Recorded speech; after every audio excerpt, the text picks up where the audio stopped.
Hi, welcome back to my channel. This video is I did one of those, and it is a White Mountain 1000 piece puzzle. And as I'm putting it together, I did center my puzzle over to the right. And so therefore parts of the assembly of this puzzle is cut off in this video. And then I also realized that my camera wasn't quite straight, but we're just going to go with it.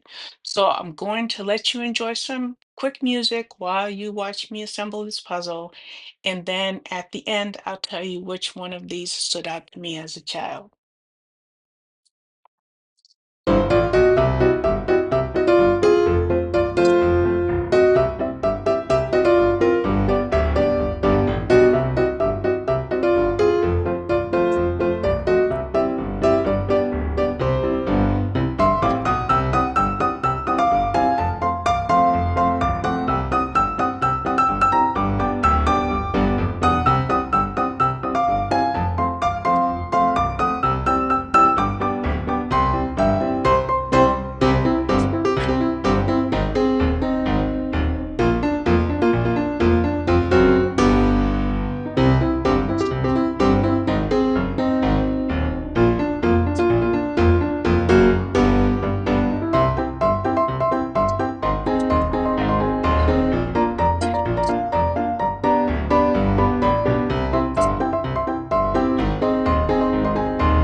Okay, so here is the finished puzzle.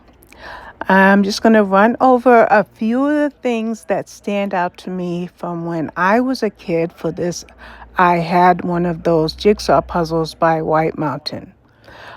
We'll start from the left, upper left, work our way to the right, and just keep going down column by row. I believe there's 5 rows of items. 5 rows of items. The first one is Crazy Eights. Now, that is a game that my siblings and I love to play.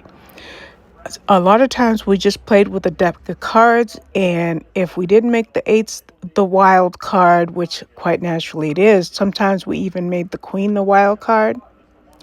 Lego, we all had Lego, but not a lot of them because there were too many of us kids and times were kind of rough. The next one over is bingo. Yes, we played that as a kid, but we played kind of the ghetto bingo, but we did love it. Train set, my brother Mike might have had one, but I'm not really clear on that. Okay, let's drop down to the next one. We see the Super Bowl.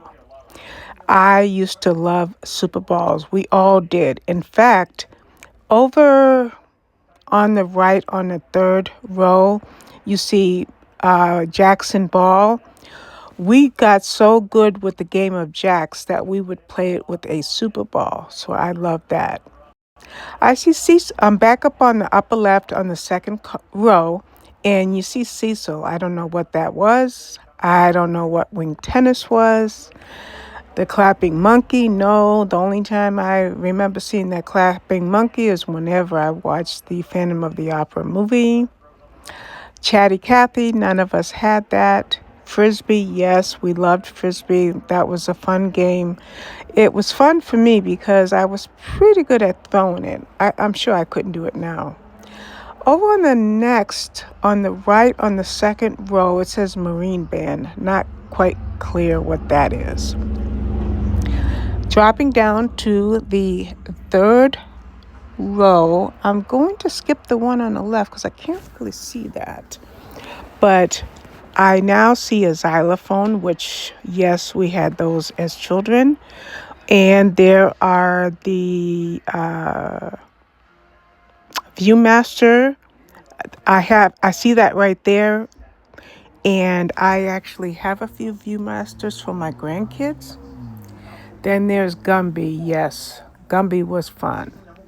And I know there's glare, but I'm not going to reshoot this. But there's a motorcycle there, and I'm not even sure what that pertained to. Projectoscope, nope. And now we're at the Jackson Ball. Like I said, we got so good, my sisters and I, because there were 5 girls, that we would play this with a Super Ball. Old Maid was another game that we loved. Now, you have to remember, we grew up in the 60s and 70s, so you had 3 television channels. The TV went off at midnight, and if you were in the house due to inclement weather or being grounded or what have you, card games were popular. Another card game that was popular for us kids was the game of war. Punch Me's, nah, we didn't have that. Barbie dolls, if we had Barbie dolls, we had the generic cheap kind. Speak and Spell, nah, we didn't have that. That came a little bit later in my life. Wooly Willy, don't recognize that. Dinky Toys, nope. And then over on the right, there's 2 things on the right. You see dominoes there, and then you have this thing that I'm going to expand the screen a little bit to show you. But if you pull the string, whatever it was would kind of like fly in the air, kind of hover. So I think we had that a couple of times. Back on the left, on the last row, we have Creepy Crawlies. I don't necessarily remember those more in a very specific manner, but if they came in the Crack Jacks boxes, then yeah, we had them as kids. Then there's this Johnny West doll. Now, we didn't have anything like that. There you see the little disc for the Viewmasters. I even have some of these now for the grandkids, like dinosaurs, national parks, over under underwater creatures and so forth. Right below that, I see lie detector. We didn't have that. Do you see that? I am going to expand the screen sometimes, but this little red and white square, that was called, oh my goodness, I can't even think of what it was called, but it was a favorite. I just remembered. I think it was just called the slide game. You have 16 squares, but only 14, excuse me, 16 squares, but only 15 of those tiles can be moved. And you had to put them in order of 1 to 15. This was a real favorite for us as kids. And above that, you have silly putty. My goodness, did we love silly putty? One of the funnest things we ever did was, whether it was newsprint or a book, pressing the silly putty down on it and then seeing the print show up on the silly putty, but then it would easily wipe right off. We loved that. This Rock'em Sock'em punching game, I'm almost 100% positive my brother had that one. And then there's a few more things here. Gumby's Pal Pokey. No, I don't remember that. Raggedy Ann. Definitely remember the Raggedy Ann and Andy dolls, but we did not have them as kids. Above that, I don't know if I mentioned the dominoes. We loved that. And then on the right of the Raggedy Ann doll, there was the Slinky, which was so much fun going up and downstairs. That just was a lot of fun for us to do as kids. Oh, I highlighted the ones that stood out to me that make me reminiscent of my childhood. Please let me know in the comments if this brings back any warm childhood memories for you, and if any of these games or items or toys, if you had them as children, or if some of the ones that I didn't highlight you had as children. But that's going to be it for this video, and I will see you with my next one. Have a good one.